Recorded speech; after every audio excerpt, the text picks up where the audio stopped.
you were under the age of 18, a student. You just left secondary school. Yes. And you hadn't yet gotten into the university. Yes. You say something happened to you. Yeah? Something very painful, beyond painful. Can you tell us what that is? Tell me what that is. It's I have to say, like, this is the first time I'm going to be coming out, like, public to discuss this with someone. Yeah. It's only my family members and definitely my husband that knows about it. Okay.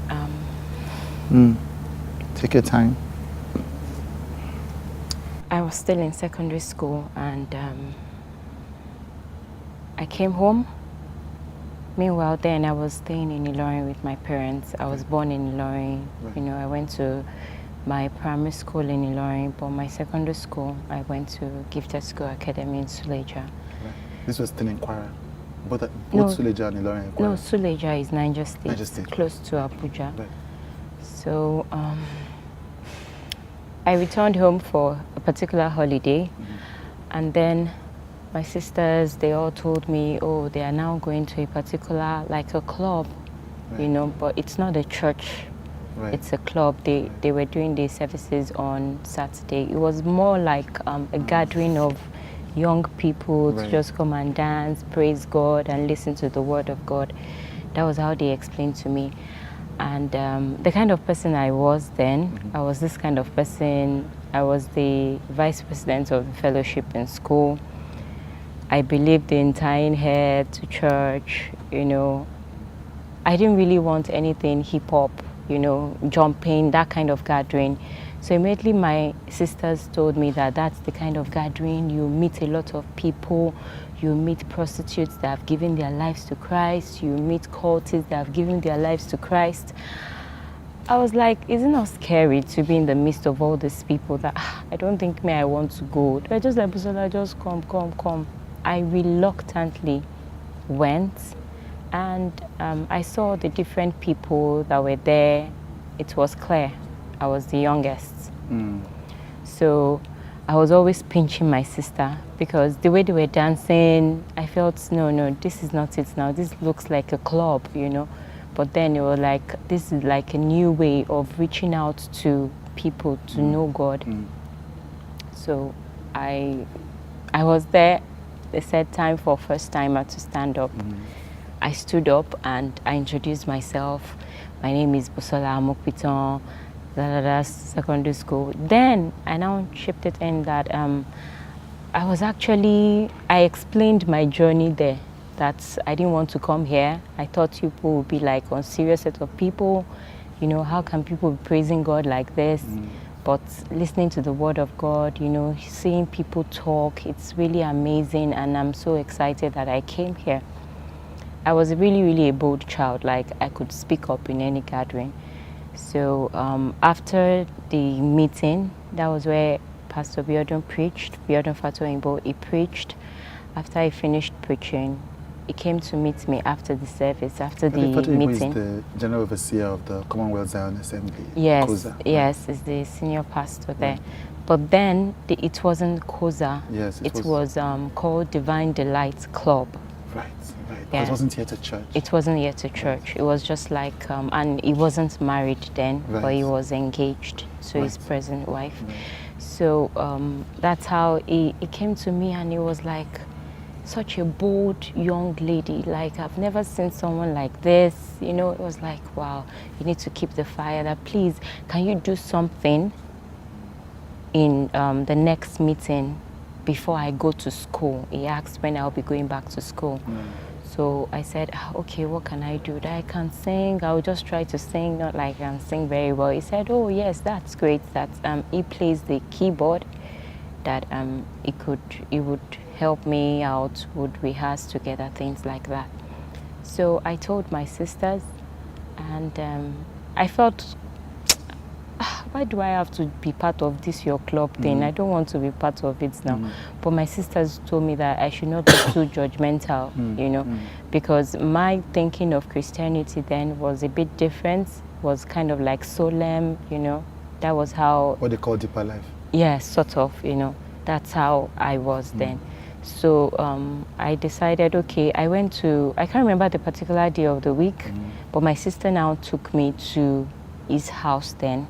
Right. He was living with his father. Right. The wife too there will be there sometimes, I guess, because that particular day she was there as well. Right. So I entered the When living did your room. sister take you to his house?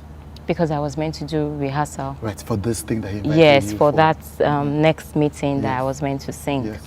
So she left me there, entered the living room. He was already seated with the keyboard. Right.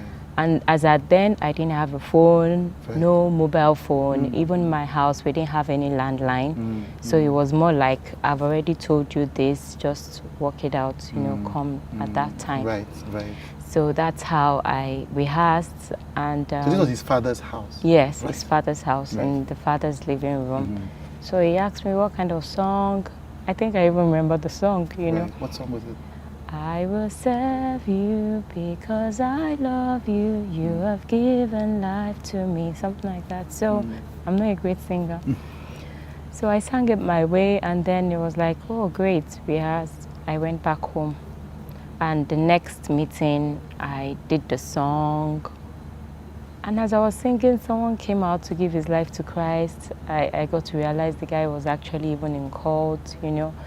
So it was really a very touchy... Where did the person come out of? So From the congregation. So okay, like, so you went to his house, you did this rehearsal. Yes. Then you did the thing the next meeting. Yes. Right, I sang the next meeting. It wasn't a Sunday, it was a No, weekday. Saturday. Right, Saturday. It right. wasn't a Sunday service, Right. just Saturday gathering, Right. Saturday evening. So when you were singing, this person came to give his life to Yes, Christ. yes. So after the program, everybody, different people walked up to me that is like, you have that gift, that calling, just keep serving God, you know. Different people encouraged me. It was so clear to everyone that this girl, she's a very, very young girl, you know. So he walked up to me and he said, wow, just keep the fire burning. That's Biodun. Yes, right. That's Pastor Biodun. Yeah. He walked up to me and he said, keep the fire burning, that I'm going to give you books Right. and cassettes as you're going back to school. Just be focused, don't listen to people, you know, things like that. And he gave me books. It wasn't on the spot there. Right. I don't remember whether he sent it down, but I got books from him and Right. cassettes. It was cassettes then. Right. So audio cassettes. Right, So right. I took them back to school. I even showed my friends in school. I gave them the old gist about this new place that my sister took me to. And you know, that's how it was. And by the time I finished secondary school, I returned back to Ilorin. Right. And I was still contemplating, should I join this church? You were not still fully comfortable. Yes, with it. yes. Because I went back to school. The kind of fellowship in school was totally different from what I experienced during the holiday. So it was more like I was living a dual life, you know. So I really wanted to come in terms with the particular belief that I want to flow with. Am I going to be like the FCS, the way I was in school, or I'm ready to join this kind of new environment? So I told my sisters, and they were like, see, this man is warded, he's now in church. It's Commonwealth of Zion Assembly. Right. By the time you came back from school, it was Yes, already a church. it was now already a church. So that's how I joined the church. When I joined the church, I joined the choir. Then we were at we're using a particular mall, Adamabola, or like that in Ilorin. Right. There was a supermarket downstairs. So I was part of the choir. I would go for my rehearsals, everything. I just wanted to serve God because my background is I'm from a polygamous family, and seeing some things play out in the family, I didn't want my life to be like that. Like more or less like when I was in secondary school, as I was coming out, you know, this send forth that they are doing for you, and they're telling you you are going into the world. You know, I was beginning to get scared of this world. Like, so I was having that mind that I want the kind of world that will make me happy. And since I was already a Christian, I was just like, hold on to Christ. That's all. So I wanted to serve in a church, you know, just be zealous for God the way I was already zealous in school. So I joined the choir, and I wasn't talking to anybody. I would just do my own thing. My sisters were involved in self-fellowship. We would go for evangelism together, and But you were still in your shell. You were still afraid of this world that it told you to be careful about. Yeah. And again, you know, because it was a bit difficult for me to really integrate myself into the church because of where I was coming from. The FCS was totally different. Yes. What's FCS? Not even Fellowship of Christian Students, something like that, you know. So I joined choir, and then one day they told me, oh, even sing a song now, lead. I couldn't really sing very well, but I sang. And one particular day, Pastor Biodun now came to me. He was like, that you don't like to talk, how are you? You know, you just look at me, how are you? Hope you're good and everything. Just be like, I'm fine. And then he started coming to my house. Right. And all of us in my family, we were so active in church. When I mean extremely active in church, more like the Amupitons are so passionate about COZA, so passionate about Commonwealth. Anywhere we'd go, we just keep dragging everybody to the church, dragging everybody, just come to church, come for self-fellowship, things like that. And we were going through our own personal family issues, quite all right. Did it have to do with the fact that it was a polygamous family, or what were the issues? Yeah, my father wasn't always around, you know, and then right from secondary school, we're already facing financial issues. And while I was in secondary school, there were times I would go to school without provisions, but nobody knew. I was very good at coping with things. Not discussing with people, you know. I just needed to let me study well, come out of school, enter university, and get a good job. You know, I really wanted to be there for my mom in particular, because I just felt she had gone through a lot, you know, things like that. This particular time in church, he came to meet me. That's Pastor Biodun, and then he said, I noticed you're always all by yourself. So you came to meet you in church, or yes, like after a fellowship. Like you're always all by yourself, things like that. Hope you're good, you know. So I said yes. So he said he was going to come to my house the next day. Had you ever done that before? No, no. So it was because he said he wanted to find out more about why you were quiet. Yes, he just wanted to sort of know more about me, things like that, because we were always going to church. I guess people sensed something was wrong, like in terms of family. Maybe we didn't even have money, things like that, but we never opened up to anyone. We would just take care of our own business. There were days we would go to church, no food, but then we'll go back home and sort out issues, you know. So the next day, he came to my house in the morning, and then my mom was in the kitchen. So I told my mom that, my pastor is here. He came in, he greeted my mom, and then I told my mom that, my pastor says he's going to buy some things on Taiwo Road, that I should just accompany him, you know. So I remember that particular day, my mom was like, Busola, which one is this one now? She said it in Yoruba. I was not like, Mommy, it's my pastor now. I'm like, there's nothing, you know. So my mom said, okay, no problem, greeted him. As in, my mom saw that, he left with me. So he was driving a white Mercedes-Benz here, like the old, I don't know the model, but old white Mercedes-Benz. And that was where we sort of started interacting. And he started talking, like, you don't say things, you're always quiet, what's wrong, you know. So he was talking, I want to be a spiritual father to you. So at that point, even though in my world, I'm always very mindful of people around me. Like when I was small, because when I was like 10, one of my dad's drivers just looked at me one way. I slapped the man. Like, why are you looking at me like that? Right. You know? So immediately I was about to just put up a guard, you know, but then it was just able to like just break it. I just want to be like the father, somebody you can always interact with. And then really I didn't have like a good relationship with my dad. He was always traveling, you say. He was yes, not always at home. Yes, Yeah. at home. And then my sisters were all busy running their own lives, and I had my fears of all this thing of you're about to enter university. There's a whole lot for you to know about this new environment. It really I felt stifled in a way, you know, and I was a bit glad, like, oh, I have someone to interact with. So it wasn't that particular conversation that made me to open up to him, but it was more like within me, I just felt relaxed, like, okay. You know, he just talked and he went to buy what he wanted to buy. He dropped me back home. Then after some days again, he came to my house that, okay, he was going, because the church was about to move from that particular location to another location that is like Wonderland, that's where they call it. So we would go to that site to go and see.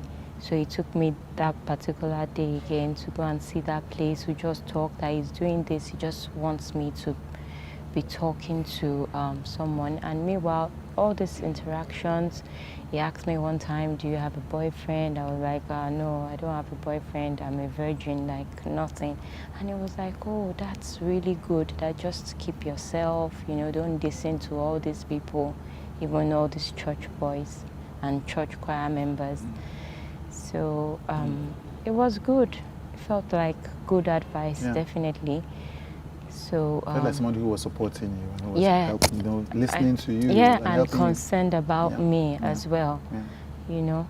So it sort of just, I became relaxed, like nothing, until a particular day, which was a Monday. I remember the previous day was a Sunday service, and because there was no telephone, no mobile phone. This was before GSM. Yes. I didn't know, and it came to my house. Meanwhile, my house then was, the gates opened. The living room is where you just knock the door and someone will come downstairs and open the door. And this time my mom had traveled with my younger sister. It was just myself and one of my elder sister that was at home, and my house, like a duplex, was a duplex so big that if you're in a room upstairs down, you won't know what's going on downstairs, things like that. So I came down normally the way I come down, it was like 6:30 to 7. It was pretty early. Right. I was still in my nightwear. I was wearing a gown, my nightwear, and I heard the knock. Who is that? Pastor Biodun. I was first of all like, I couldn't say anything, like, what's this time? So early? But immediately I just opened the door. It just pushed me. He didn't say anything. He didn't utter any word. He just pushed me to one of the chairs in my living room, and I saw him like he was removing his belt. So I was like, what? He just said, keep quiet, do what I want you to do, and you'll be fine. So at this point, really, a whole lot was just going on in my head, because it was more like someone that I had put up here that I felt was really, really concerned about me. I had already filled him in the place of like a father that could speak to me, you know, guide me. He was there about to do something I did not believe. And then when I was just about to react, he just covered my mouth. And when he covered my mouth, it was just like, Busola, listen to me and you'll be fine. Just do what I want you to do. I didn't struggle. I just left him, and he brought out his pennies, and I was wearing a nice gown. I was wearing pants, pulled down my pants, and that was how he found difficulty to enter, but he just kept, I was like grunting, I would cry, I was just doing a whole lot of mixed feelings and all that, and he eventually penetrated, even blood dropped on the floor. And at that point, he finished what he wanted to do. He had an orgasm and he zipped up. He left me there. I just sat on the floor and he went out. So when he went out, sorry, just hold on a minute. Take your time. Take your time. Take your time.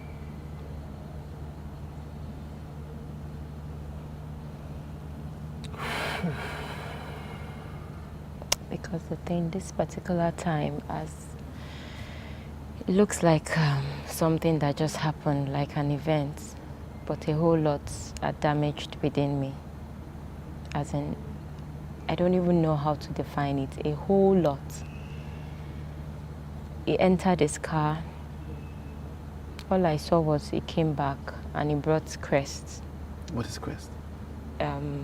Toothpaste? No, a drink then. Mouthwash? No, a drink. Like a soft drink? Yeah, like a soft drink. Right. It was Crest. It had green contents. Right. I do remember. I think I remember Crest. Yeah, yes. So it was already opened. Right. He had opened it and he just poured it in my mouth. Why? I mean, I don't know. So he poured it in my mouth and I had to just be swallowing it as he was pouring, swallowing it. And he finished and he was now tapping me like, you should be happy I'm the one that did this to you. Okay. Right. So, and then he left. He said, I'll see you. He left. But I should be happy that he's the one that did it to you. There is a man of God that did this to me. You should be happy that the man of God disvirgined me, sort of. Okay, sorry. Let me be sure that I get this chain of events. And I'm sorry, because this is obviously a difficult thing. Yeah, it's fine. So you're saying that Pastor Biodun Fatoyinbo, and he was a pastor at this time. Yes. He has set up this church called COZA in Ilorin. Yes, he was married. The wife had given birth. Oh, and he had the child. Yes, the wife had given birth to Shindara then. Oh, right. Very little baby. Boy. And you were in the choir? Yes. That he'd like to be your spiritual father. Yes. And so based on that, he would come and visit you to help, encourage you and support you. Yeah. And then one morning, Biodun Fatoyinbo comes into your house at dawn at 7 a.m. Yeah. And without saying anything to you, when you open the door, he pushes you onto a chair. Yeah. He tells you to shut up. Yeah. And then he rapes you. Yeah. Okay. And then so he says, I'm sorry about this, but it's fine. I'm sorry. And then he tells you he shuts your mouth, literally. Yeah. And then does this. Yeah. And then ejaculates, has an orgasm or whatever. Yeah.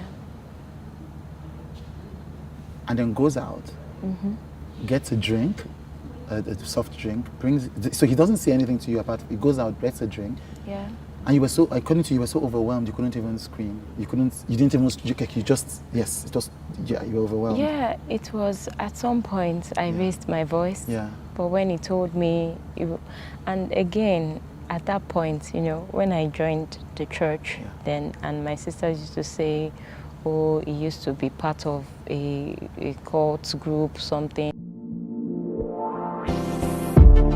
The sisters mentioned that he used to be part of a cult Yes, group. and then he would mention it in some So messages now. Yes, like his testimony, how God saved me, things like that.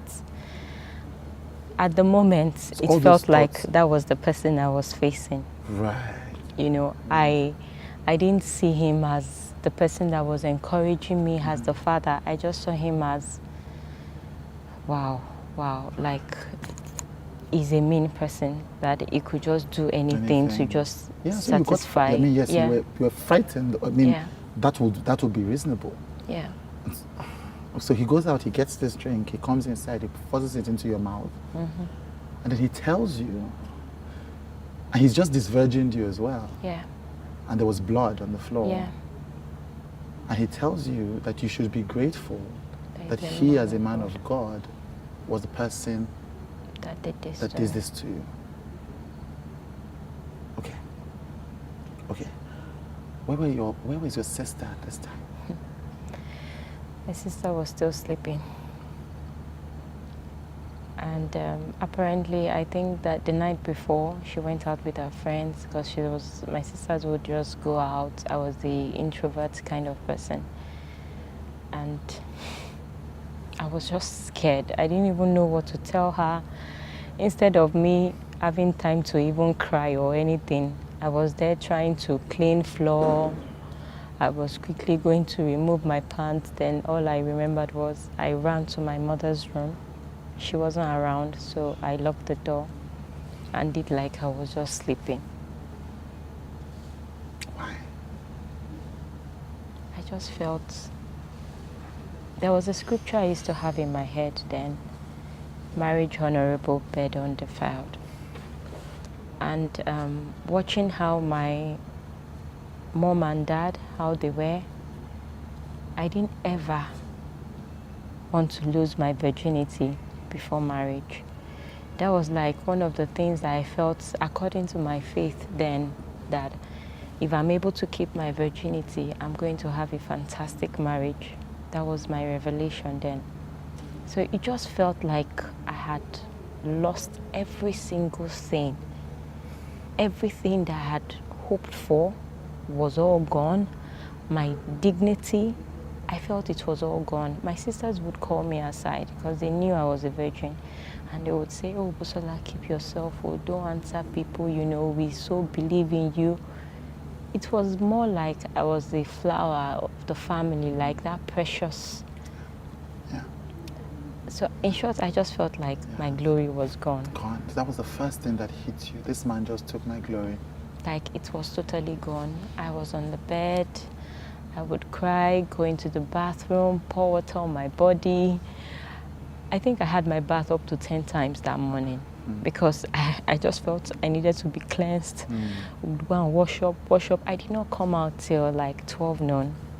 As at that time, my other sister was back, but I couldn't say anything. Was back from where? Like she went out. Oh, she went out and she came back? Yes, overnight. Like she didn't sleep at home. Right. Oh, yeah. Okay. So she didn't sleep at home. I thought you said somebody was sleeping upstairs. Yes, I had two sisters that were around then. Right. Yes. So one sister had gone out. Yes. And came back the next morning, but the other one was sleeping upstairs. Yes. How did he know that nobody was there? Your parents were not. Your mother wasn't home. How could he have known that he could do this? How? Yeah, it was. You know, I guess by the time he was already coming to my house, he already knew how my home was functioning. You know, oh, this person is not around, because my mom and my little sister traveled that time. Right. So it was just myself and so my sisters that were around. So nobody else was around. Right. And he knew the way the house was big and all of that. Yes. So it wasn't even something, he didn't do it in a way that it was inside the house. It was just the living room, because it's a duplex. You open the door, you see the living room, then you have to step down to get to the dining area. So it was just the open door. It was just on this side. So it wasn't, there was no distance. Wow, okay. I'm sorry about this. I've And so lived with it over the years. Yeah. Yeah. And this is the first time you're talking about this to anybody apart from your family. Yeah, like it's, you know, I had to really come out to say this because I was already hearing things, Right. more like another narrative was being said. And I've kept quiet over the years. I know what I've personally gone through. I know how I've like struggled. You know, when you're just struggling, you're just pushing your head anyhow, like, no, there's something about me. You're trying to figure it out, you know, you're not just able to get yourself. And thank God I have people that are working with me now, that are able to help me through healing process. And I'm seeing a way that I can also help others, you know, people that are silently going through this kind of thing, because the pain is not what you can define. The hurt is not the kind of hurt that you can say, I even know how to come out of it. It's more like you're struggling. It's a struggle. When I mean it's a strong struggle within, you're trying to still see yourself with that high esteem, but you're not seeing it. You're trying every way. Sometimes you try to get it through validation of people. It's through what your friends. Sometimes it's through a lover. You know, you're sort of in a situation where you don't have control of things. You're just depending on everything around you. Yeah, I see that. So I want to stay here where you are now, and then before going back into that part, however painful it is. So you said something. You said he has been spreading, or there has been a spread of a different narrative. Why? Who is spreading this narrative? Why would anybody spread a narrative if you've not talked about this in years to the public? Yeah. What's going on with that? It's social media. Yeah. Like, I think my husband put up some posts, and then he mentioned from Ilorin to Lagos to, you know, Abuja, Dubai, you're doing this. Your husband is Dakolo, the singer. Yes, Dakolo, the singer, and he's aware of everything that happened. Yes, he has always been aware. How long have you guys been married now? We've been married for 6 years. 6 years, right. Yeah, so he's been aware. It's not like it's a new thing. But then when you keep hearing news of this person doing this, this person doing that, and by this you mean abusing other women? Yes, and girls? Abusing other women, other teenagers as well. Other teenagers, because you were a teenager. I was a teenager then. I had not even entered school. I was still trying to do my IJMB to find my way into university. So, so I found out about this a week ago, about your husband's posts. Yeah. And apparently he came out, he didn't mention Biodun's name. He didn't mention me. So he came out to talk about this person who has been hurting women through the church. And apparently he had talked about it last year without mentioning names. Yeah. So this obviously had been something that had been deeply painful to him. So based on what you were saying, because he spoke out, you know, and the people that he was talking about, which is Biodun and his people, knew that Timmy was talking about him. Yes. So so you were saying they began to spread stories about you that you heard about. Yes. I think in a way they had already even spread some stories. What because kind of, the first time when it happened, you know. First time when Timmy spoke. Yes, when Timmy spoke up. Someone was saying it, like another pastor was saying it, that, oh, he said you guys had an affair. Ah, so you had heard the pastor say to your husband that Biodun said he had an affair with you. With me. Now, sorry, but you were under 18 at this time. I was under 18. If he had an affair with you, he was having an affair with a minor anyway. Yes. And this is obviously, because I've heard this part of the story, this is obviously a well-known pastor, even though we will not mention the pastor's exactly. name. It's just a thing of, that actually made me, even before these stories, I started hearing stories, I already lost all the credit of men of God trying to do like they are listening to you, like they care about you. Since then, I've never worked in a church. I just go to church anytime I want, come out. I'm not part of any group. It's about my relationship with God. So the first time Timmy spoke out in the social media without calling Biodun's name, you began to hear stories. That's the first time this stories then you got heard from this big pastor. Yeah. And then Timmy spoke out again this Yeah. year. Did something trigger Timmy speaking out again this year? There was this, I was just there in my studio and I had Your phone photography calls. studio? Yes, my photography studio.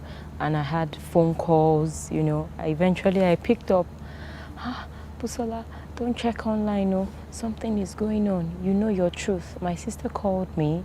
Then she was like, you know your truth. A friend just called and she said, imagine people saying rubbish, someone saying rubbish about you on social media. From where now? That Busola, just don't mind all these people. I was like, what? So I went online and I saw it. You saw what? I saw the message. The person put, go and ask your wife. The person responded on Timmy's post. Right. Go and ask your wife that was sleeping around with pastors in Ilorin. Right. Go and check the DNA, spending church's money. All that really, it triggered a whole lot. Like, I felt like I've been bullied enough. I've kept quiet for a very long time. You know, even when I heard there was this main story that came out previous year of a lady, you know, I didn't put my mouth, you know. I just kept quiet. And me keeping quiet, I felt like I was just losing myself. Like, you're losing yourself. Someone is bullying you. You're not getting the opportunity to speak up, to say something. DNA of my children, that's, in short, to just say, oh, she's promiscuous. So these people were, so this lady, one of these messages that your friends actually looked at was somebody questioning the paternity of your children. Exactly. Because of what Timmy had said. And Timmy never mentioned me. Didn't mention you. You. He didn't mention me. Right. I meant, so. And so whoever was responding, these people who were responding, obviously knew about you and about what Biodun had done with you. And we're trying to manage this situation. Exactly. So at that moment, see, I had a very long silent moment. I just sat down. I had to tell my clients at the studio that, sorry, I just need to sit down. I went to the toilet and I sat down for almost 20 minutes. What should I do? I'm like this quiet person that I'm just getting to connect with myself. What's all this? And at that point, I started telling myself, I think you have to be courageous to come out and say your truth. So before these accusations came, you were not going to come out and say anything about this? Yes, no, I was just quiet. I was just quiet. Even when church members, some people would ask, what even happened now? COZA? Is it church Nothing. members? You mean COZA church members? COZA church members, especially the early church members then. I would tell them nothing. Oh, I just felt like, you know, we'll get to that part where I would say how I came out of the church and things like that, you know. But I'm going to ask again, even though I mean, if what you say occurred is an irrelevant question, but why did Timmy speak out again this year? What triggered that? You haven't. Different people that have reached out to him, more like, you are the voice that can help us. This person is still doing this. Right. So because he had spoken in the past, and apparently, like you say, this Biodun continues. Yeah. You know, people say that Biodun continues to have affairs with teenagers are below 18 and above. So people come to Timmy to tell him about what is happening. And Timmy is triggered again. Because this thing that happened to you that you know about is not happening to other younger women. Yes, exactly. And that's actually the point why I decided to let me come out. Let me come out and let them know that you're not alone in this. Like, it's happened to me. I'm walking through my healing process with great people. So it's a hard one. I don't know. It's really hard. But then Thank God for a great husband, I would say. Some people are still single. Some people are even probably still struggling in their marriages because of things like this. Okay, let's go back. And again, it's difficult thing, but it's necessary to do that. So, Biodun does this and does this to you, rapes you, allegedly. Yeah. And you go into the room, he goes home. Yeah, he went home. And then what happens? That's it? That was on a Monday, and at that point I was just scared of him. Scared of him? Scared of him, yeah. And I love my family. I don't want anything to happen to anybody. Because he's an ex-cultist, as he has said. Yeah. So that image was more in my head than any, pastor. So the Bible, I still had to go because my sisters were cell leaders. So I still needed to follow them. Busola, you're coming to church. You had to follow them back to the church that Biodun was pastor of. Had you told them about what happened? No. Huh. I didn't tell them. So, okay, so this was the same day? No. Or this was days after? Yeah, days after, so but that same week. So you'd been raped by Biodun, he had gone, you hadn't shared this with anybody, you were still dealing with the fact that as a young Christian girl, for whom virginity was a big deal, you just felt that somebody had taken something very important to you. Yeah. You'd not found the words to tell your sisters yet, but you had to follow them back to his church. Yeah. Right. So I went for the midweek service. That was like the worst. Did he preach on sermon. that day? Yes, he did. Yes, he did. And it was about grace. It was about grace? Grace, the grace of God. You know, like no matter what you do, the grace of God has covered all your sins. Like God doesn't even see any of your sins. So I was there trying to understand what is this all about? What is this? In short, that day I just attended church because I had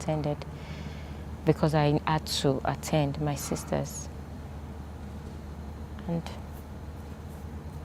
after service, a brother came up to me, one of the protocols, and then he said, Pastor Modeli wants me to come and help at their house. Who is Pastor Modeli? That's his wife. That's Biodun's wife? Yes. Biodun's wife asked you on the week that this happened to come to the house? Yes, told someone to come and tell me that she would want me to come and help because she has a baby. Right. To come and help at home. Has she ever asked for this before?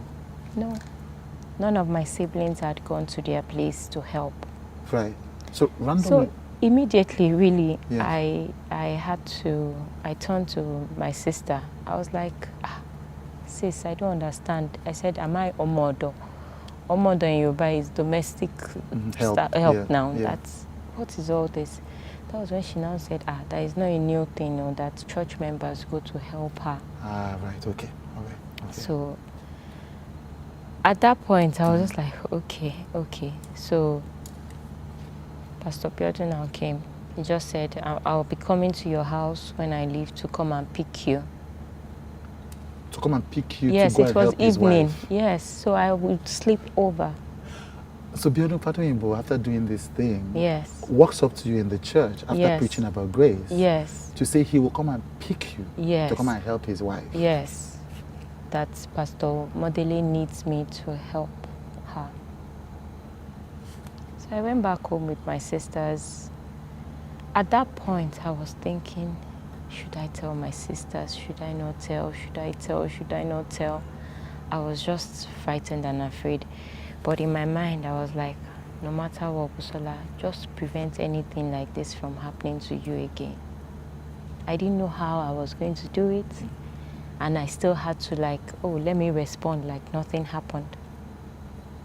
Because I felt I was trying to keep my people safe.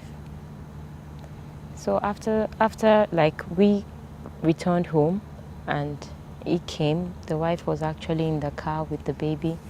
And he came to come and pick me. He came to your house to come and pick you? To come and pick me. And he was alone in the car? The wife was in the car. wife was in- you so know, they it's like after service, Right, so they going both home. came So to you pick both you. came So they to picked you pick from me. home. Picked me from home, Right. and then we went. They were staying somewhere in Zongo. I'm sorry, I'm going to ask. I mean, I do work at Joy Inc. I know how trauma works. I know how this works. Yeah. But some people are not familiar, so I'm going to ask a very stupid question. Yeah, you can. This man just raped you. Why in God's name did you go back to his house? Nobody knew. Yes, but you knew. I knew. Yes. But I was totally afraid. I was a teenager. It's not like my dad was available that I would feel, and I didn't even have that kind of relationship with my dad that I would feel, oh, daddy, this thing. I didn't feel like somebody was responsible for me. In short, it was more like him that I felt was responsible for me. You. Like I was beginning to see him that, oh, see the person that is being there for me. So it was more like my hopes were just shattered. Yeah, I do. Everybody trying to find out how to navigate their own lives. Like that's how my family, you know, they were all trying to just find a way. Hey, my sisters, you know, myself and my sister were trying to enter university. But, you know, they more like face your life kind of thing, face your life. There was just no other option. Yeah. You were frightened. You were frozen. I was frightened, Yeah. totally frightened, because at that point, like I said, I didn't see him as my pastor anymore. I just saw him as somebody that's maybe the old side never left. You saw him basically at this point as this cultist that you had been told about. Yeah. So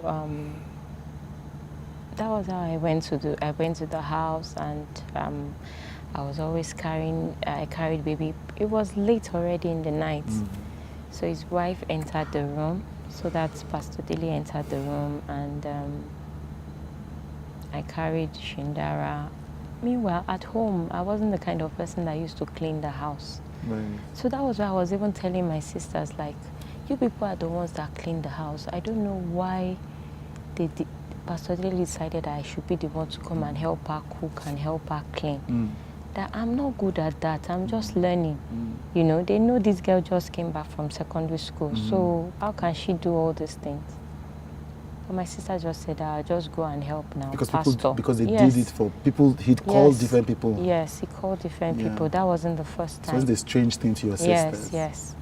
So that night, I carried the baby, Shindara, and Pastor Dele was lying on the bed that was in their own master's bedroom.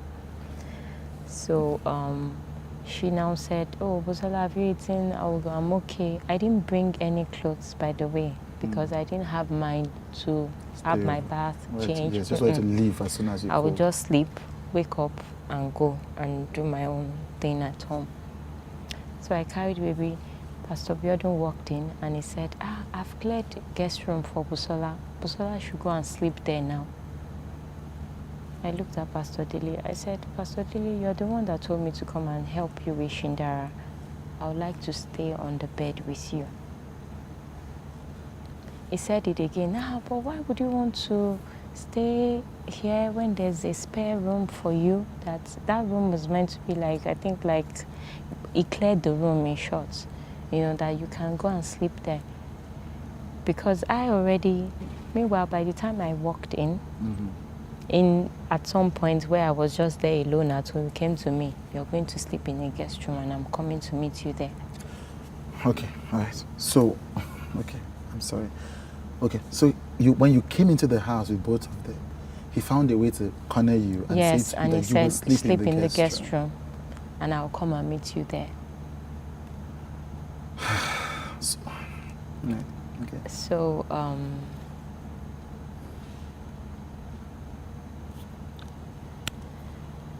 it was just, let us sleep.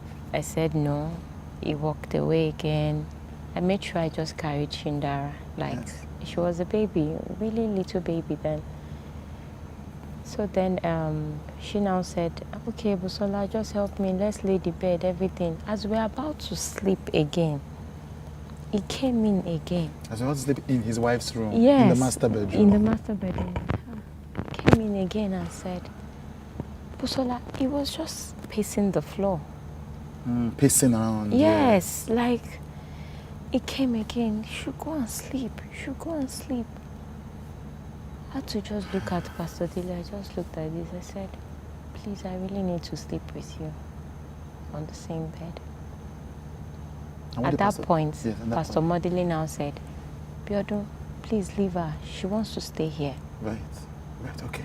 Right. So immediately she said that, he went away. Right, okay. Right. And that's how she slept, I slept. Then I stood up and I locked the door, the room door. Right. And that's how that night was. Right, okay. I woke up in the morning and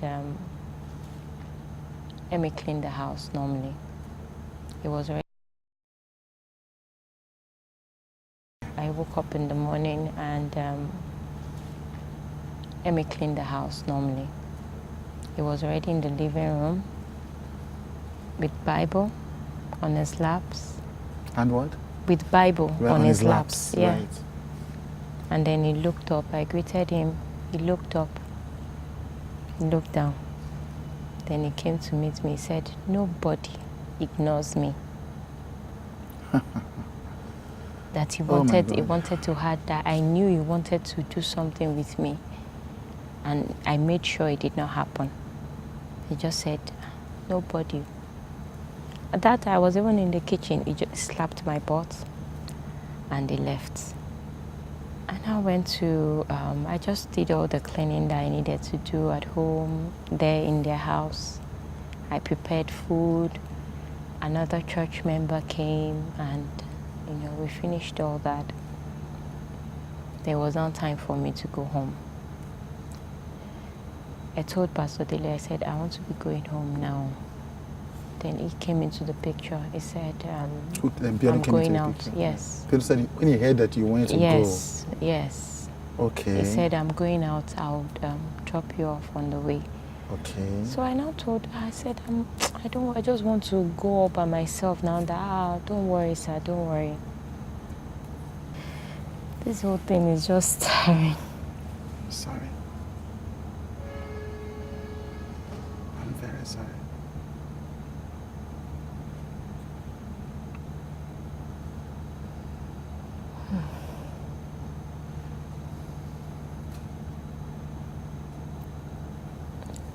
I've tried to be like a superwoman all along, like I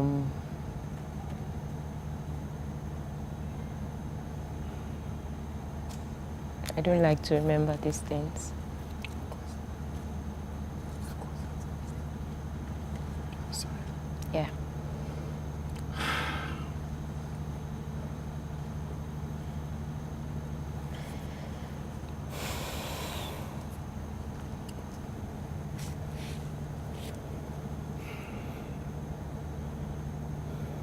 I'm really sorry.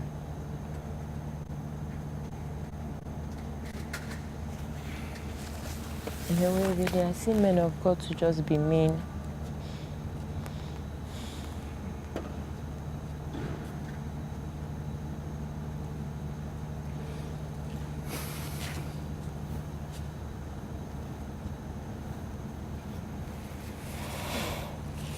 So, again, this is very painful to go through, but you went to do this for other women who have gone through this, or who are at risk of going through this again. It's actually difficult to say who have gone through. Who could have, because it's more like it lives with you. Right, so it's not a one-off thing. It's not a one-off thing. So it's because who are going through. Yeah, who are going through it. It's just like the level I'm at now, that's not where I was years ago. Right. But it's all a struggle. You know, that's poor self-perception. You just look at yourself like you're worthless. You know, when you visualize the image, you visualize everything that happens. It affects you mentally. But I'm going to ask another stupid question. But why? Like, if someone did something so terrible, why are you the one that feels bad about yourself? I mean, The way the whole thing changed after, like I will talk about it after he came, when my brother approached him and he started begging, you know. all right. Yeah. Right. And, Okay. you know. Yeah. Right. Okay. Yeah. So let's so that people can follow the trail. Yeah. So I sense that. I mean, I asked not to be told the story before the conversation, Yeah. but then I sense that there is something else coming, because Yeah. he said to you, I will take. First he had said Yeah, to you. because that was the second time it happened again. So it happened twice. It happened twice. In 1 week. In 1 week. Does the rape by Biodun happen twice in 1 week? Yes, in 1 week. So that day I entered the car, the white Benz. So after you had said you were not going to go, he basically insisted that you had to go with him, Yeah, that he would the drop you wife off. was like, go now, Pastor Oh, the just wants to wife said- drop you. I was The wife like, didn't think to ask you, no, why are you so worried about going away? she didn't. She just said, follow Pastor now. Pastor is going, just follow him, drop at the junction. So, because that was what I said, I would just drop at the junction of the house, because it was quite a distance to walk from their house to where the taxi, you could get a taxi. So, entered this car with, there was a church member around then. Right. Yeah, you So- mentioned that the church member had come Yes. in the morning. Yes, so the church member actually just dropped off before we even got to the junction. Right. And then he was driving, I was in front. He was the one driving. He just changed, like he made a detour. Immediately he dropped off this other church member, he just changes the route. Yes, after we advanced to another level, like before we got to the main junction Right. where I could get a taxi. And then I was like, Pastor, go and drop me at the junction. Can I come down? Can I come down? He was just smiling, and then he was just saying different things like, I am yours. You do what you want, what I tell you to do. And he just parked the car when he got there. At that moment, my heartbeat was very fast, because I knew something was about to happen again. Something was about to happen again. There was nothing. I didn't even think of violence. I didn't think of hitting something. I didn't think of that.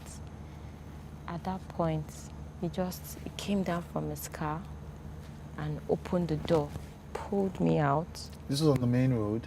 Yes, somewhere with nobody was there, Right, so not it on the entered main into- road. Right, Yes. right, so it entered gone off the main road. Yes, yes. We never even reached the main road. Ah, right, because you came from his house. So Yes, it was the we road never to, reached. right. It was just the road to another place. Right. Anybody that knew Songo then was just full of bushes here Right, and there. right. Houses were just beginning to be developed there. So he just parked and came out, pulled me. I told you. I wanted to do this to you in the house. You did not answer. That's how he bent me over. He bent me over at the back of the car. At the back of the car, opened the door. Then later on, put me at the bonnet, like my hands like this. Then later on, even just held my hands like this at the back.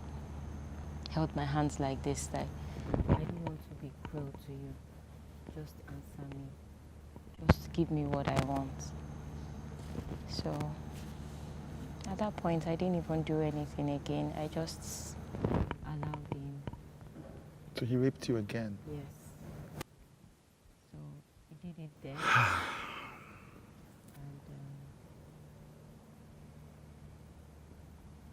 And came.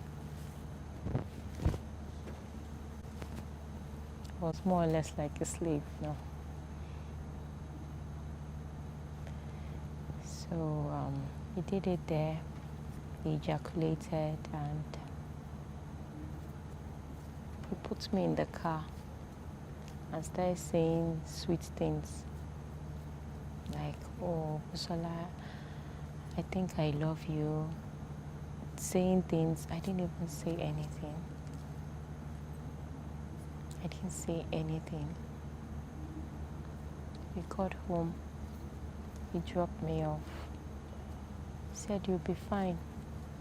That this thing is not a new thing.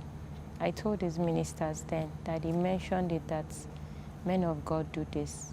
The minute when you talk to his church, his fellow pastors in Yes, the church, later on. they said men of God do this. Yes, no. Okay. He told them, because I told them that at this point he mentioned it that he was saying men of God do it. It's not a new thing. Right. And he still denied it, that he didn't say that. But he said this to you. But he said it to me. That men of God do this. Men of God do this.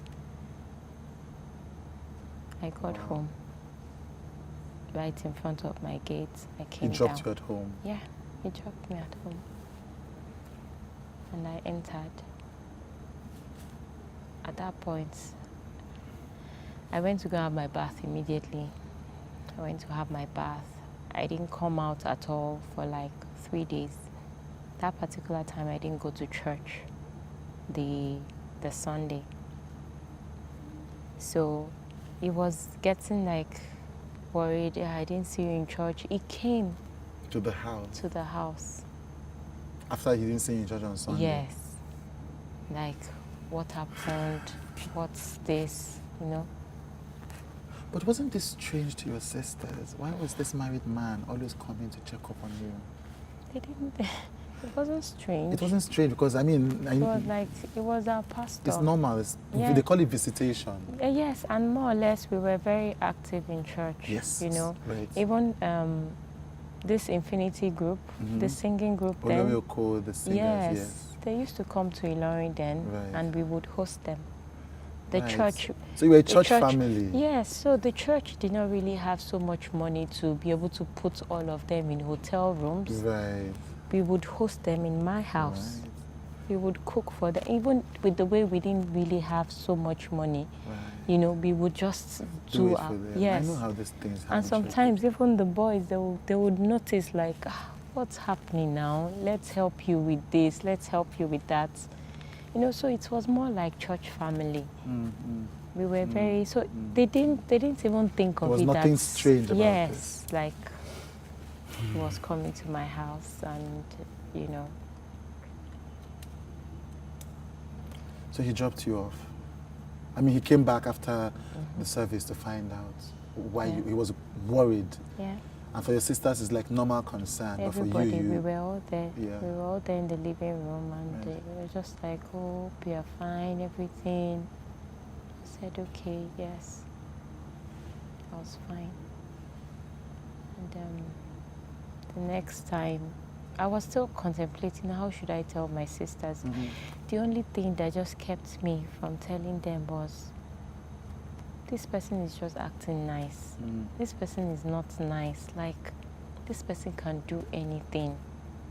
I was just saying it. I was already saying it like, I don't think he's really truly born again. That's how I was saying it then, because I just felt that you won't be born again and then you do this kind of thing. And it felt like he didn't have any remorse. It felt like he could go back to do anything, you know.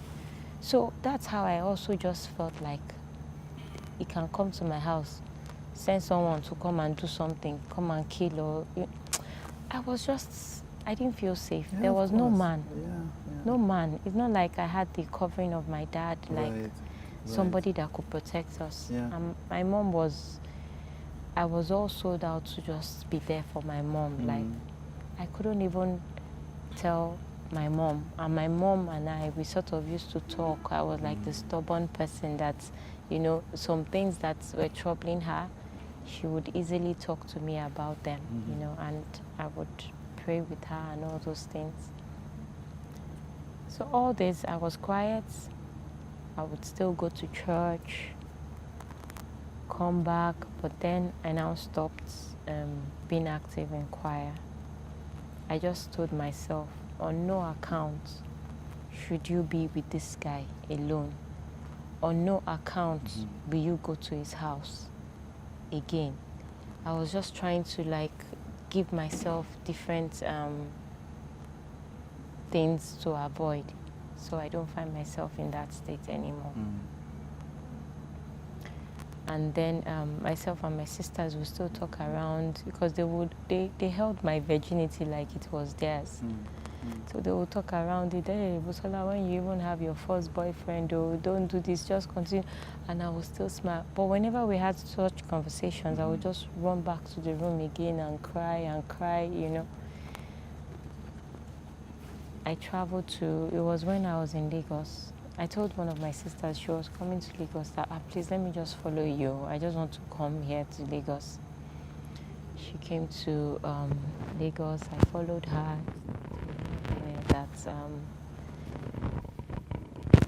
I told her. She was actually the one that came to me, and then she had told me about a dream before that she had.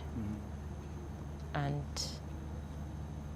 I saw that something bad happened to you. That my sister is like someone that she dreams, like she sees things, either things that are happening to you now or things that will happen. So at that point, she told me, she said, I had a dream. You were crying seriously, and I saw blood on the floor, and I saw Biodun sitting on a chair. Oh, wow. She saw it in a dream. So that moment, I was sort of like in shock. Like, I denied. I said, no. The next thing I just started, because as at that time, that was the same time, the way it was, I was in Lagos, it was night, I was about to sleep, I was now crying. Like I wanted to pray, but I couldn't pray. So she was passing by, and she had been trying to tell me this, because even when we were there in Ilorin, she told me she didn't just have the dream, she had the dream sense. She called my sister that time to say, I have something that I want to tell Busola. I have something that I want to tell her. So it was not that very day that she just told me that, Busola, this is it. Tell me what happened. I started crying. And I told her what happened. She started crying with me. She was mad. She was like, Busola, we have to go back to Ilorin. We have to go back to Ilorin. So we came back to Ilorin that week. My brother was in University of Ilorin then. Called my brother, called my other sister, because then I have 3 older sisters. One was in Kaduna doing her youth service, or Kano rather, doing her youth service. And this one that followed me to Lagos, she wasn't the one that was there that day that it happened, that was sleeping. So that when we returned back, we told the other 2. My brother was angry. My brother took pocket knife, just dragged my hand. Let's go to his house. We went to his house. Immediately saw my brother and I coming. He quickly came out of his house. I was like, Busola, what's the matter? My brother's name is Tunde. He was very mad. Just called him, I'm going to stab you. I'm going to kill you. What did you do to her? He was begging. He was like, I'm sorry, it's just the devil. I don't know. It was just the devil. So at that time, someone was around, a church member. In his house? Yes, a minister, Wally. Right. That one is the pastor of the pastor of the branch in Port Harcourt now. Now, right. Yes. So this person is still with him? Yes, he's still with him. So, but as at then, he wasn't a pastor. He was a minister in church, like prayer minister. Right. So he now said we should come to my house. Myself and my brother went back home. Then they now came to my house. That then they called another minister. So he started talking. He came with another minister? Yeah. That he was really sorry. He didn't know what just came over him. Like, he was really sorry and all that. I was there, I couldn't say anything. It was just like, devil, like, it was the devil that he didn't have the intention of doing that. Biodun and a minister in his church come to your house to meet you and your brother. That means this minister knows about that Biodun had sex with you. Like, Yeah. even if he didn't know that it was a rape, Yeah. he knew that he Biodun had just sex knew with a girl something. who wasn't yet 18. Yeah. So they come to your house and they talk to you and they say it's the devil. Yeah, Right. we were just outside. They didn't even enter. They didn't enter the you know, house. my brother came out. I Right. came out. So they started saying it's the devil, this like that. Meanwhile, the minister then, which was Wole Soweto, and there's another minister, Flo. Right. And Flo actually happens to be my second cousin. Flo is the second cousin. Flo used to be the pastor in Yeah, Lagos. yeah, he's Is the he still the pastor. pastor in Lagos? I think so. I Right, don't okay. really, yeah. Right. So, but it's not like we have that close relationship. So he came with 2 ministers or he came with one? Yes, I think Wole came by himself. Right. So he came with Flo. Yes, yes. Then Wole came and joined yes, you. Yes. Wow.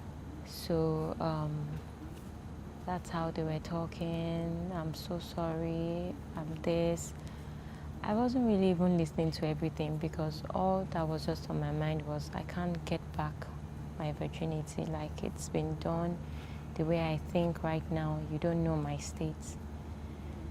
So I just said, I told my brother then, like, I want to leave the church. Because I wasn't even listening to the word. And I told Wole, I told him I want to leave the church. So he too, when he heard, Who is he? actually, Biodun? no, that's Wole right, Soweto, right. the pastor in Port Harcourt now. Right. He too, he was like, this kind of thing, no, I'm going to leave the church. He was the prayer minister then. Right. It was the one, like the firebrand, you know. So he was like, no, I have to, you can't even tolerate this, that this is just too much. It wasn't like maybe they even heard my narrative or they knew how, they just knew something Had happened. Yeah.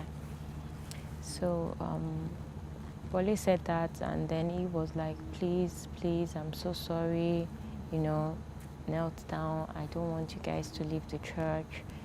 If you leave the church, what would people say? You know, things like that. And the word of God that you listen, it's the word he was still talking about, like, it's the word of God that will help you. So I just kept quiet at that point. And after a while, he left. I entered the house. They were still having, yes, they were still having conversation. It was not later on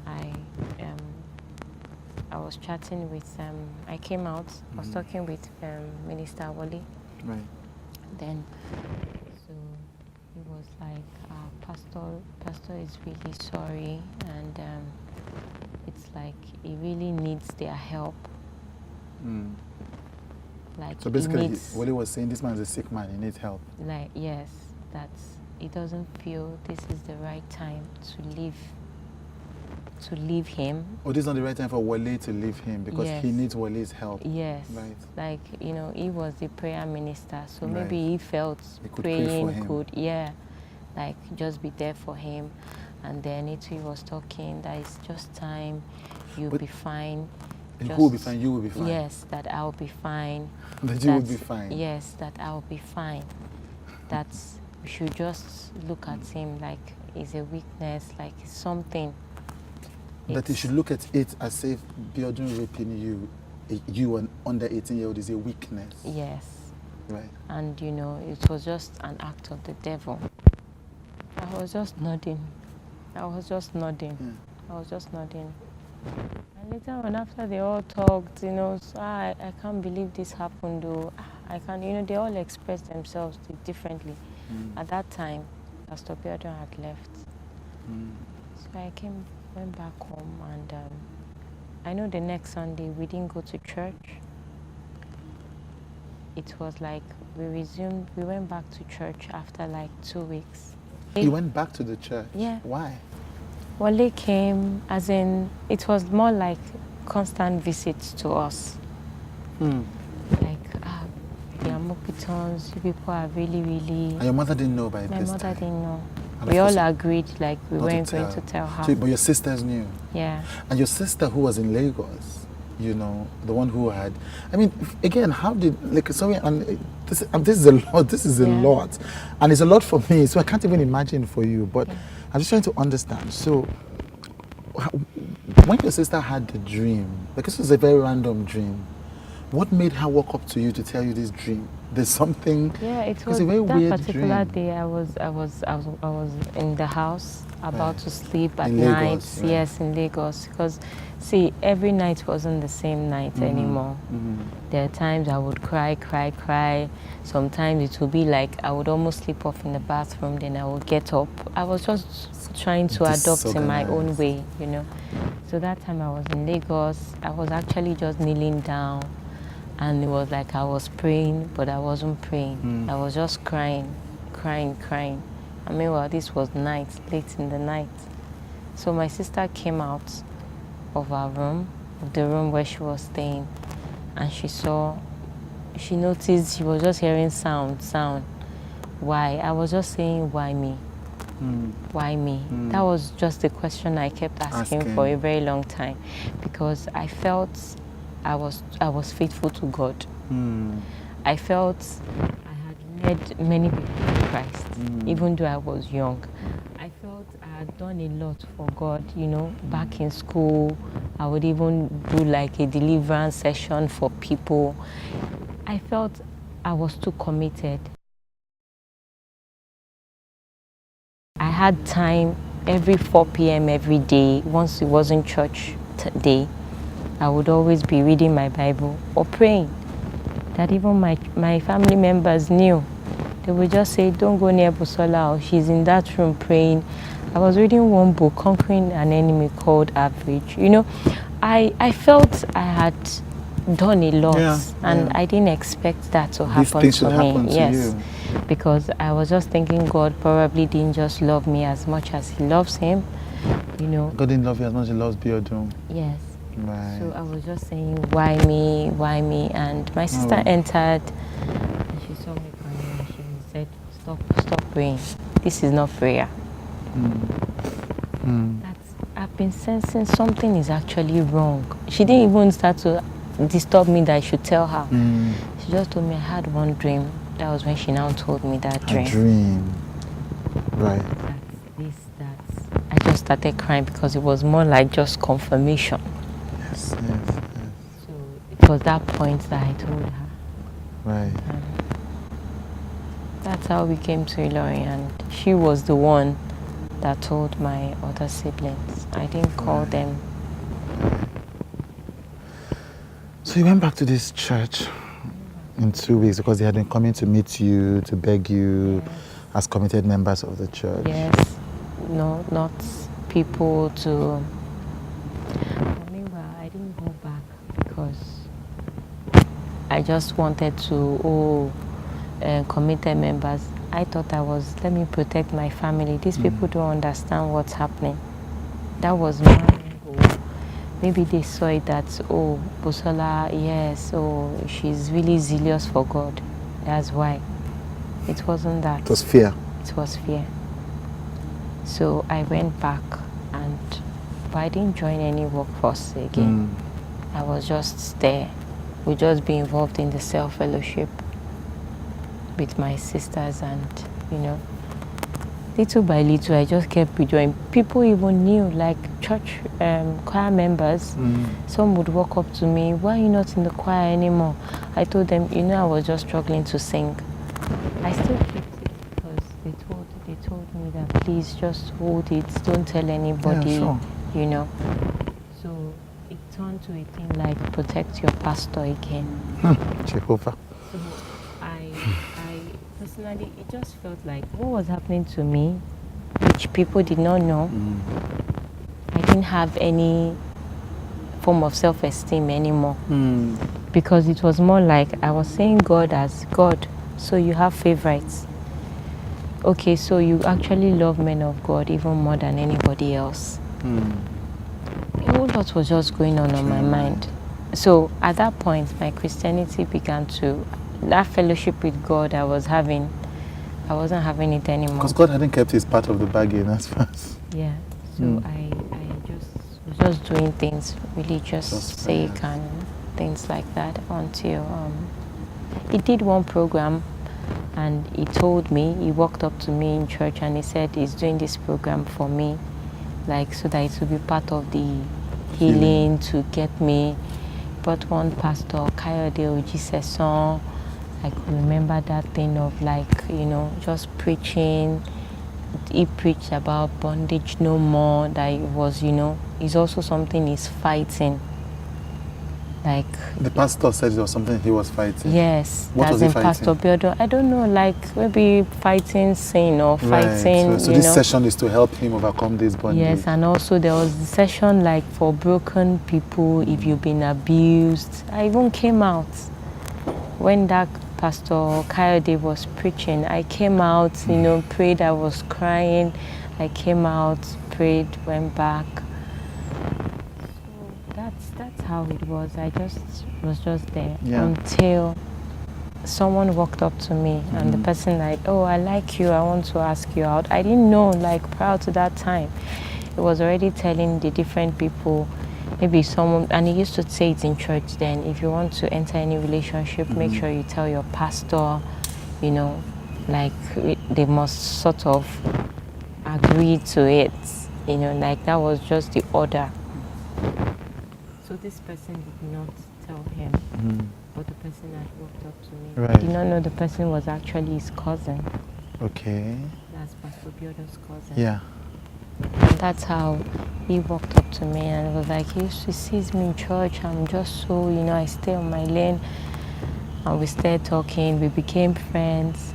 I didn't know he had gone behind me to even tell him, like, don't get close to this girl. Oh. Like, the girl, maybe she's not ready for all this. Her mind is this. You know, he just said it in his own way, but he did not say what happened. But it sort of discouraged him. I eventually went out with the guy. Right. So he told me. So, yeah, so that's how we started talking. And I told him, I held everything was just like, this person now is my first and is going to be my last. Like, I was ready. This is the person I would marry. So when I made the decision that I was going to date him, I now told him, like, there's something you need to know and I want you to help me. I need to come out of this church. Come out of this church? Yeah. Because I wasn't listening to the word. I was just going to church, just like almost like wasted times. I used to only enjoy prayer sessions that were led by the minister then, but every other thing didn't speak to me. So I told him what happened, and immediately was like, no. By the time he pulled me out of church, came out of church, he said, first of all, you're not going to that church again. Was it like 2 days after or so? He now went to church. I did not go because he already said, you're not going to that church again. By the way, the guy is late now, so I got me, so rest in peace. So he walked up to Pastor Biodun and he told him that, I know what you did, you know, that they needed to see. So Pastor Biodun came to his house right in front of the gates. I was already coming to this guy's house and I met both of them talking. So as they were talking, that was when he told him, don't ever talk to Busola again. When you see her on the street and you're driving, just pass by. Don't, you know, interact with her. And he agreed. And I felt comfortable because this person too was ex-cultist, like ex-cult member. Right. So, and he's also more like a pastor now too. Right. So I felt like, this person can protect me. This person can protect me. So that's why I came out of the church. I was so relaxed. And I joined Winners Chapel. You joined Winners Chapel? Yeah. So you didn't leave the church? You didn't leave the church? You still kept going to church? Yes, another church. Okay. Something you said about just losing your self-esteem. I do remember a few weeks ago, you were a guest on a handle on a social news site, Olori Supergirl. Yeah. And I mean, again, I found this out when we were doing the research before this interview.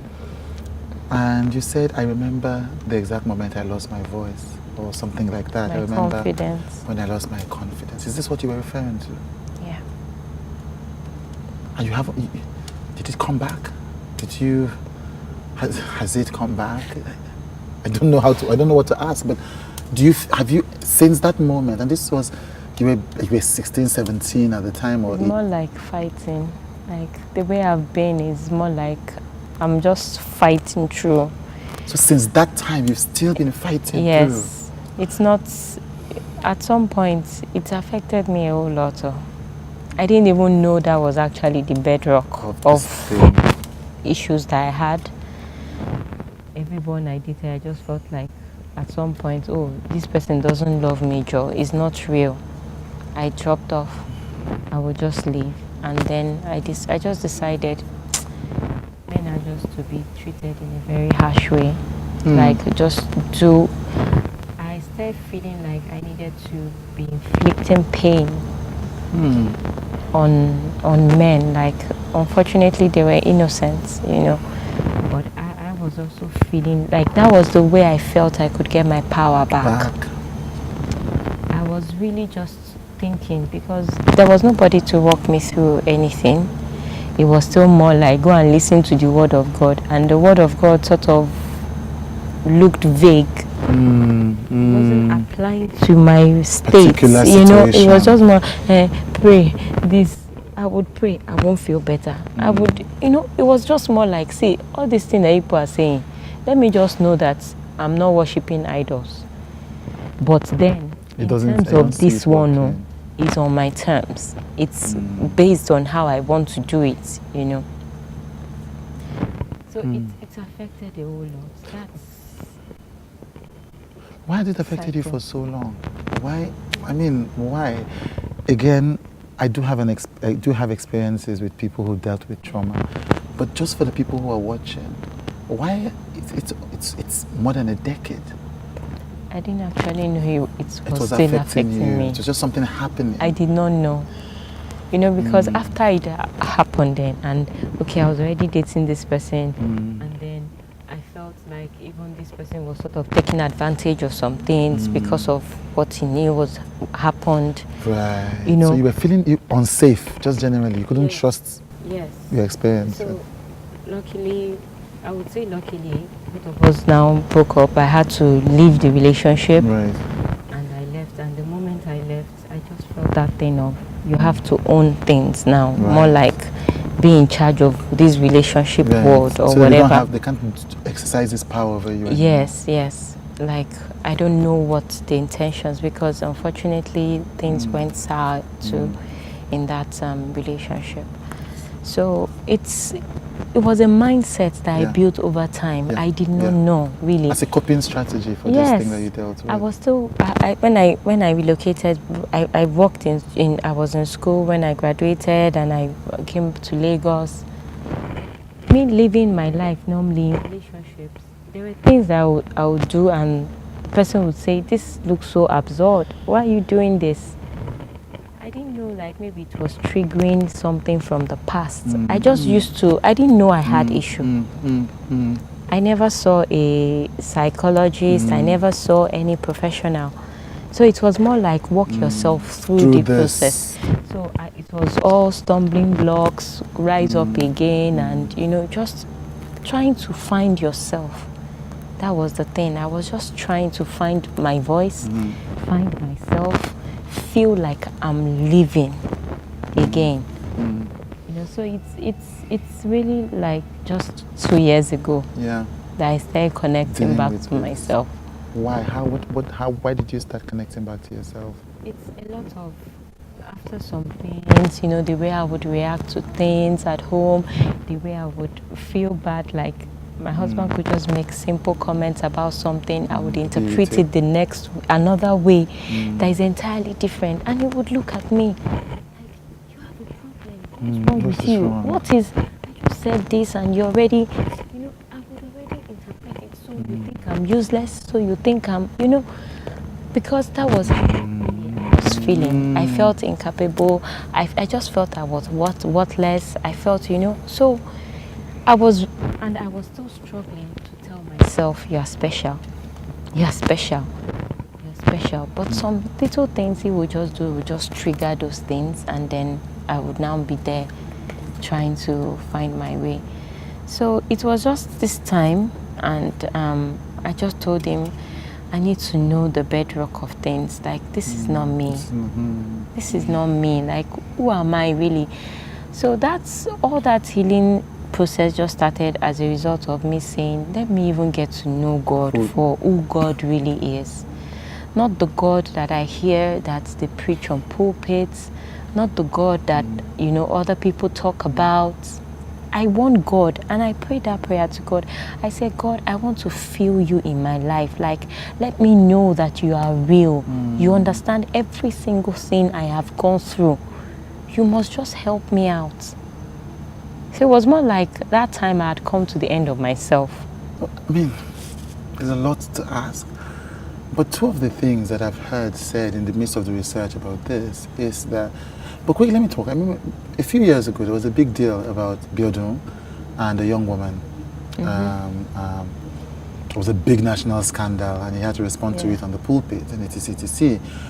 And I'm sure you heard about this. Before this, did you know that any of this was still happening with this man and people? We're beginning to hear different things. Because you were from Ilorin, so yes, all the community. Ilorin is a small town, and then it was more like everybody knew everyone, you know. So we're hearing things, a whole lot, and I would just tell myself, I'm not part of that church again. So this is not your business. You know, so it's not my business. I have my own issues that I'm trying to deal with, you know. So even people would come, like plenty church members would come, talking about, we heard this, we heard that. I would just smile. Nobody heard, nobody. You heard your own story. Yes, I never told anyone. Even some were my friends in university, and they were now going to the church. Right. There was a particular lady, she was now complaining of what someone else said. About the past? Yes, about Pastor Biodun. And I was just smiling. I said, then leave now. That was just all I said. Yeah. That just leave.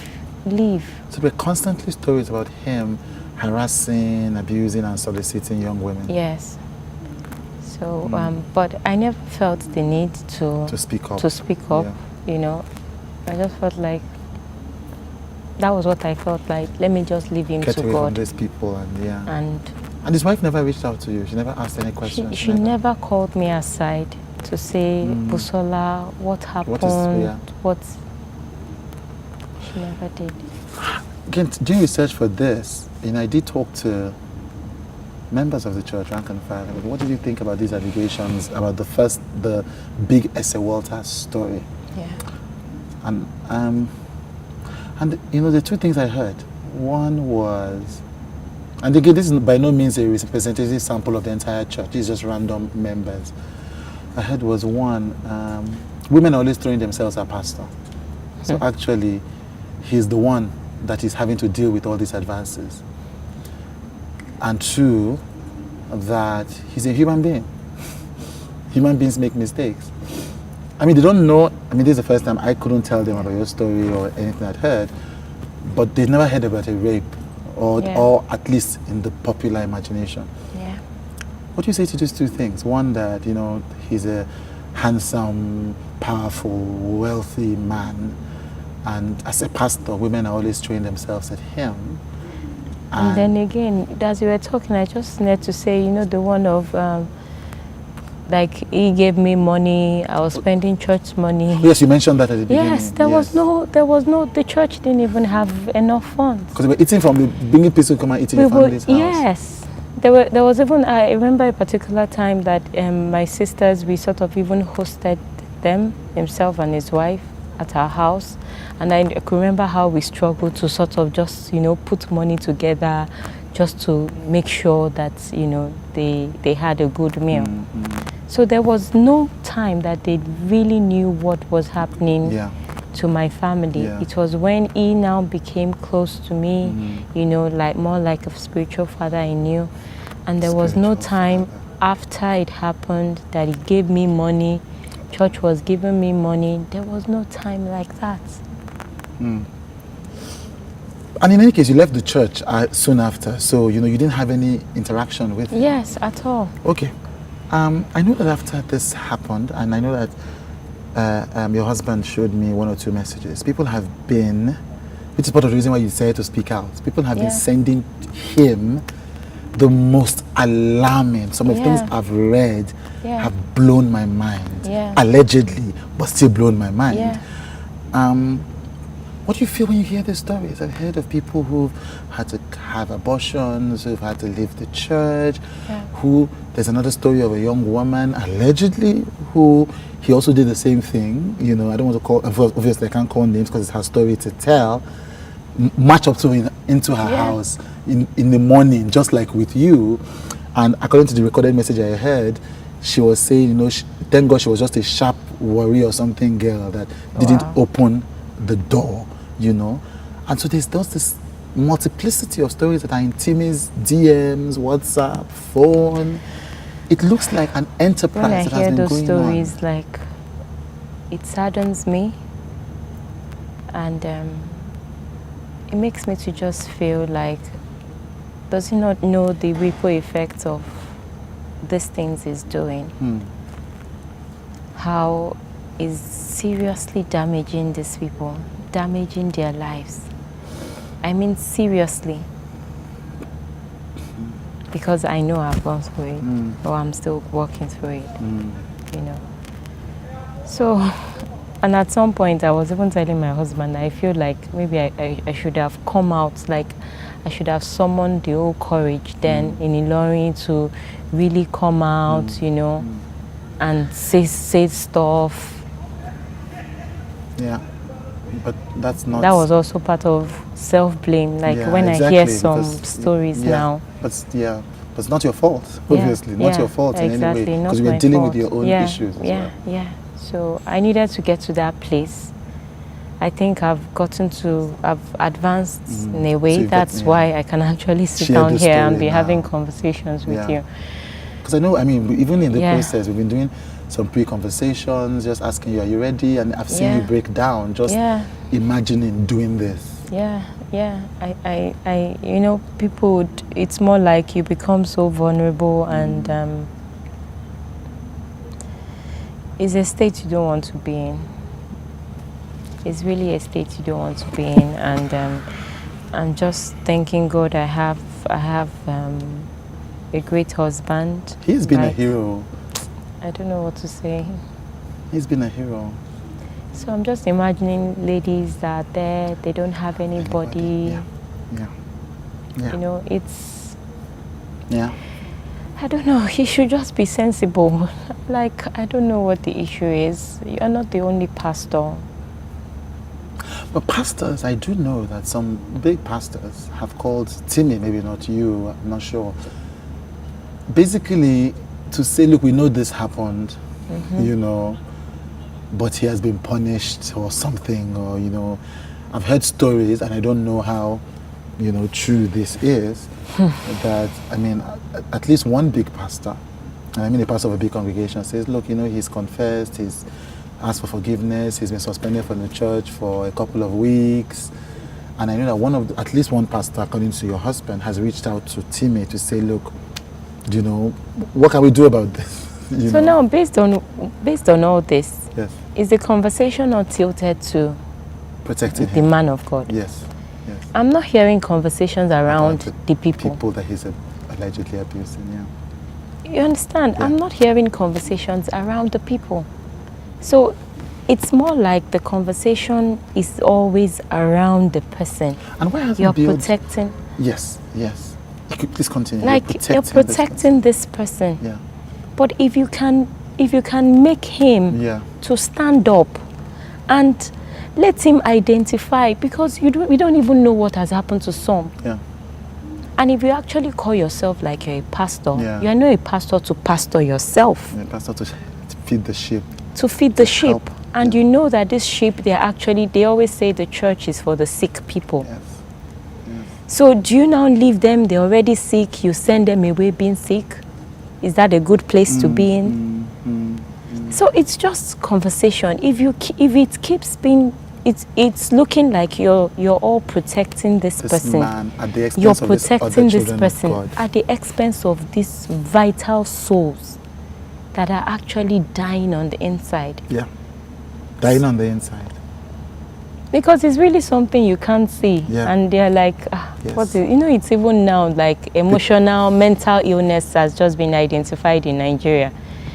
It wasn't a thing. As at then, that's why I never thought of therapies. Yes. Like, go and see a psychologist. Yes. Everybody would just be like, pray to God, it is well. It is, you know, it was just too spiritual.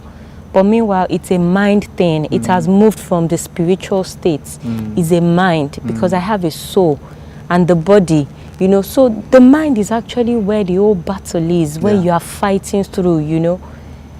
So just speaking now, because you didn't even have the language to understand what was happening to Yes. you. There was no framework, there was no precedent. Nothing. You didn't know what to do. So it's just now as if you want to see a professional, Yes. as if you want to try to deal with this. Yes. I'm now getting to see that, oh, these are these things. And that's why I'm really so particular about the girls. Yeah. And I don't want him to continue to do this To other women. to and other young girls. women. I know that some of your friends and people around you are trying to set up an organization, a project. I don't know what it is yet, Unbroken, to help other women who have dealt with this kind of abuse. I mean, if you do this, you will be taking on. Why haven't you dealt with enough already? I didn't plan for it. But what's life if you can, the things you go through, if you can't help others with it? You know, it's not like you're there for yourself alone. You've walked through things. Like I tell my husband sometimes, like if we all can be truthful on this earth and be open to one another about our stories, healing will be like a circle. I like that. You know, like we that. won't have to, you know, but there's so much protection, especially men of God, in quotes. Yeah. They want to be seen as the perfect being. You know, everybody is protecting just, no, I want to safeguard my space. I want to safeguard my church. It's now no more like a body of Christ. It's more like, this is my organization. This is your organization. So why do we call ourselves Christians? So if we can't open up and use our stories to influence people, how can we actually say we want a better society? And if you are saying we want to take the church, you're meant to go to the marketplace, go to the world. What is the world seeing in us that should make them to feel like, oh, I want to be part of this? Yeah. I did want to ask that.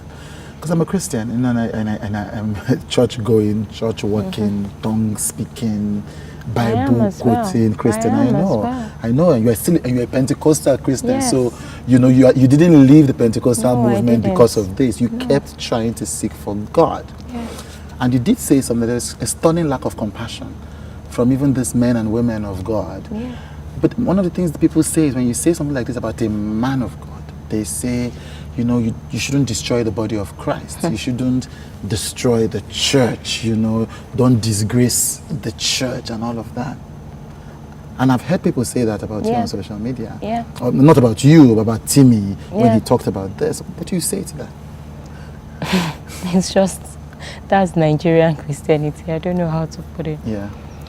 When you have personal relationship with God, you get to see that God doesn't have any favorites. This so-called grace that we keep talking about, the grace doesn't work in a particular situation and it leaves another situation. When the veil tore, everyone could just enter and approach God. After the death, resurrection of Christ. So no more like pastor needs to lead. Yes. That whole touch not my anointed. Yes, it's not applicable. Because if you look at it, every church still has like their decorum, more like this is how we do it in this church. This is the spiritual, like the levels, like this is how leadership works. Grace is not applicable in those leadership levels. When someone does something wrong, you point it out that, oh, this thing, you've broken the protocol in church, you've done this, they discipline the person. So why is it that when the man of God now does something wrong, Try to shield. you put grace in place? You know, so I see There's a double imbalance. standard. Yeah, There's a double exactly. standard. exactly, because I'm a practical person. That's how my life has turned out to be. So I hear less words and see more actions. Action, yeah. So, and the action isn't making sense. and the action is not making any sense. It's remarkable because you did say something about him after this happened. He talked to you about grace. And I do remember that when we heard the Walter story, you know, the entire play around town was a higher level of grace, was what he said to her. And that wasn't a rape story. That was a power imbalance story. A bit, you know, as for some people more forgivable, but it's a trend. Obviously, after doing this to you, he did say to you that he, according to you, was covered by grace. Yeah. Like grace. He's always been the grace preacher. Yeah. Right from time, you know. So it's just, it's left for, it's the body of Christ and the so-called men of God that are meant to sort of take care of the flock. Would they sit back and keep watching people fall aside, fall, and you keep saying, we are protecting the body. We don't want anything to come out. When Timmy spoke out last year, Timmy spoke out this year, not just about the lives that he's allegedly Biodun destroying by rape, you know, seeking the attention of girls under 18 and all of that. Has Biodun... And even marriages that he's destroying. Oh, there's that. Yes. I mean, there's that. Yes, of course, I saw some of those chats. Even marriages. Yes. Because you're sleeping with other people's wives, and, you know, it's a whole lot. So it's not really looking like it's a weakness sort of anymore. I'm just, because since that happened to me, it was just like my life just turned around. And so the same thing must be happening to other people as well. And I don't know where they are now. Has he or any of these pastors who promised to help out, you did say that a Pastor Wale said we need to pray for him, you know, and said I was going to live, and there's this guy called Flo and all of these guys. And since Timmy has spoken up to say, no, lives have been destroyed, have any of them reached out to say, we're doing our best, you know, we're sorry. Nobody. You know, nothing. Nobody. Everybody sort of just keeping mute. Unfortunately, the Pastor Wale Shreton's wife used to be our friend. Right. Myself and my sister were the ones that took her to COZA. Right. And it's something like she knows, you know, and she knows. I must say she has a story as well. So if you know, there are people that you have so much information, and then you're seeing them. You used to believe in them. I thought they were really firm. Like, so this is not a Biodun problem alone. Yes. This is an institutional COZA problem. Pastors at the top of the hierarchy at COZA, and their families, and their wives, and their friends, as far as you know, are aware that Biodun is predating on young women, on women in the church, and on married women. That's what you're saying. Yes. They know. They know. And they've done and said nothing. You know, there's even something about, it's not possible that you are the only one that stories keep coming out. Stories keep going. Everything is always directed towards you. Once they mention a pastor in Abuja did this, everybody's face turns to COZA. Why? That's really not... Sorry, I'm not a pastor, I'm not evangelist, anything. But I just think it's time that men of God needs to just sit down and see it like, what's going to happen? What is going to happen? These girls are waiting to see, what are you people doing? What are you going to do? How are you going to take the measures? They might not be able to talk. They might not have a voice today. But you don't know what will happen tomorrow. A few years ago, I did not have a voice. Today, I'm learning to have the courage to be able to have a voice. You don't know where their destiny lies. You don't know what's going to happen to them. So it's... so you're speaking here on behalf of those who could not speak. And you're trying to say, thus far and no more. This needs to stop. You do know that he's going to respond. And if his church members, as you've seen on your social media, Timmy's social media page, don't believe it or say it. I think one of the most fascinating things I read in those responses was people saying, oh, she was dating him. And I'm like, well, as a pastor who is married, he's not supposed to be dating her. Yeah. Especially if she's below 18. Also something that, so you've established that the church knows. Yeah. Surely his wife must know. Or what do you think? I do remember that during the break, you told me about when he tried to apologize, he told you to leave the house, so his wife doesn't know. So he wanted to protect his wife. When my brother took me to his house, and he saw. That's why he said we should go to your own house. Yes, please. That Dele is inside with baby. Please. I don't want Dele to know. That's more Dele, his wife. Yes. And so does that mean his wife is not aware or cannot possibly be aware of any of these things? Because she's in a position. I really don't believe that she's not aware of the things going on. Maybe she doesn't have the full story. That might be possible. But I know she's aware of a particular girl. She was suspended because pastor wanted to actually come into her house, and she insisted, what are you coming to do? What are you coming to do? Yes. That's So how was she aware of that? The lady went back to church, right? And she told the ministers. Right. She told Pastor Dele knew. So it was more like an allegation. Right. My husband, even sort of took it to Pastor Biodun's spiritual father, as at that time, and they ended up suspending the lady. They suspended the lady? Yes.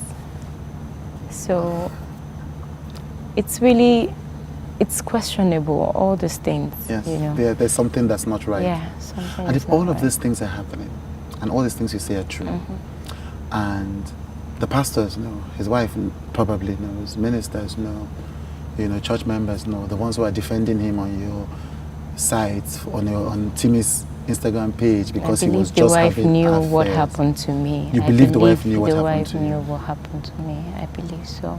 So what is the hold that he and other people have over people that they cannot just either speak their truth or step away? It's really hard to say, because someone stands on the pulpit, it's more like it dishes out good word.